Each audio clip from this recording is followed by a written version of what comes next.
গণহত্যাকারীদের বিচার ও সংস্কার কার্যক্রম পেছানোর রাজনীতি না করার জন্য দলগুলোর প্রতি আহ্বান জানিয়েছেন জাতীয় নাগরিক পার্টির আহ্বায়ক নাহিদ ইসলাম। সোহরাওয়ার্দী উদ্যানে জুলাই অভ্যুত্থানে নিহত এবং আহতদের পরিবারের সদস্যদের সাথে ইফতার মাহফিলে এসব কথা বলেন তিনি। এ সময় দ্রুত শেখ হাসিনাকে দেশে এনে বিচারের দাবি জানান নাগরিক পার্টি সহ শহীদ পরিবারের সদস্যরা। আরও জানাচ্ছেন মাজহারুল হক মুহাজির। আজ স্বাধীনতার পর কেন স্বাধীন দেশে ছাত্রের রক্ত ঝরল? শহীদ ছেলের লেখা কবিতা শোনাচ্ছিলেন এই মা। কেমন স্বাধীনতা পেলাম যে কথা বলার স্বাধীনতা নেই? কেমন স্বাধীনতা পেলাম যেখানে আন্দোলনে গুলি চড়ে? এমন অনেক শহীদ আহত পরিবারদের নিয়ে সোহরাওয়ার্দী উদ্যানে ইফতার ও দোয়া মাহফিলের আয়োজন জাতীয় নাগরিক পার্টির। অভ্যুত্থানে যে আমরা আহতর পরেও যে আমরা একেবারে একা তা নয়, আমাদের আহত যোদ্ধাদের সাথেই একটা সার্কেল তৈরি হয়েছে। আজীবনই তো আমরা ধানের শীষ নৌকা, এছাড়া তো আর কিছুই দেখতে পাচ্ছি না। তো আমরাও চেয়েছিলাম যে একটা দল আসুক, ভালো কিছু করুক। আমরা এখন পার্টি তৈরি করছি, এখানে আমাদের কোনো বিভাজন নাই। প্রত্যেকের কণ্ঠেই ক্ষোভের আগুন, যে আগুন নিভাতে পারে গণহত্যার দায়ে অভিযুক্ত শেখ হাসিনার বিচার। বিচার অবশ্যই সবার আগে চাই, বিচারের আগে কোন রকম নির্বাচন চাই না। আমার সন্তানের বিচার না হওয়া পর্যন্ত কোন নির্বাচন আমি মা হিসেবে আশা করব না। আমি প্রত্যেকটা জনগণের কাছে আমি আশা করব এটাই।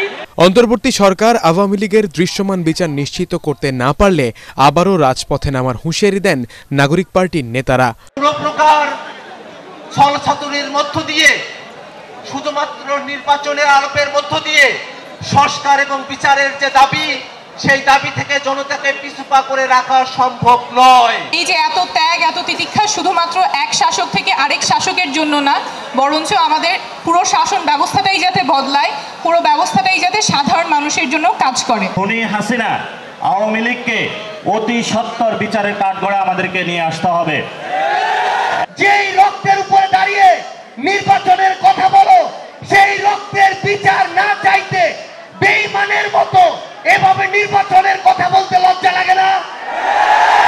গণহত্যাকারীদের বিচার এবং সংস্কারই সময়ের দাবি বলে জানান দলের আহ্বায়ক নাহিদ ইসলাম। আপনারা বিচার ও সংস্কার পিছানোর রাজনীতি করবেন না।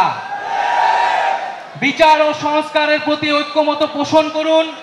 নির্বাচন আমরা আপনাদেরকে করে দিতে সহায়তা করব। ফলে সরকারকে বলবো, দ্রুত বিচার ও সংস্কারের রোডম্যাপ ঘোষণা করতে হবে। কত দিনের মধ্যে কোন প্রক্রিয়ায় আমরা দৃশ্যমান বিচার কার্যক্রম দেখতে পারবো এবং দৃশ্যমান সংস্কার আমরা বাস্তবায়ন করতে পারবো, সেটা সুস্পষ্ট রোডম্যাপ অবিলম্বে ঘোষণা করতে হবে। জুলাই গণ অভ্যুত্থানকে স্বীকৃতি দিয়ে নতুন সংবিধান রচনার দাবিও জানান এই শীর্ষ নেতা। 5ই আগস্ট বাংলাদেশের জনগণ আওয়ামী লীগের বিরুদ্ধে রায় দিয়ে দিয়েছে। বাংলাদেশে আর আওয়ামী লীগের রাজনীতি, এই ফ্যাসিস্ট রাজনীতির আর কোনো জায়গা হবে না, হবে না, হবে না। মাজহারুল হক মুহাজির, এটিএন বাংলা, ঢাকা।